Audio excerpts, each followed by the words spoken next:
आपण एबीपी माझा आणि आता एक नजर टॉप 25 बातम्यांवर।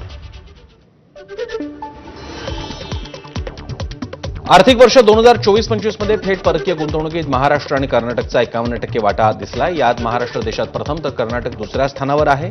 केंद्रीय उद्योग आणि अंतर्गत व्यापार प्रोत्साहन मंत्रालयाची माहिती। पीओपी गणेश मूर्तींना मुंबई उच्च न्यायालयानं परवानगी दिली आहे। कृत्रिम तलावात मूर्तींचं विसर्जन करण्यावर सहमती दर्शवल्यानंतर हा मोठा निर्णय समोर येतोय।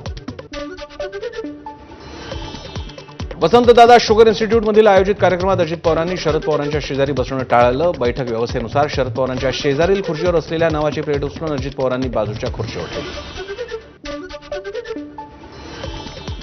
उद्या दोन्ही राष्ट्रवादी पक्षांचे वर्धापन दिनाचे वेगवेगळे सोहळे होत आहेत। दोन्ही राष्ट्रवादी एकत्र येणार या चर्चांच्या पार्श्वभूमीवर मेळाव्यांकडे सगळ्यांचं लक्ष लागलं आहे।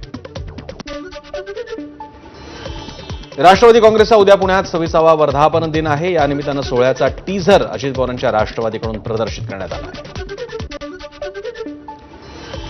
सोलापूर विमानतळावर 15 वर्षांनंतर नागरी विमान उतरलं। गोवा विमानतळावरून सोलापूरला विमान आलं। 1948 साली सोलापूर शहरातील होडगी रोड परिसरात विमानतळाची उभारणी करण्यात आली होती।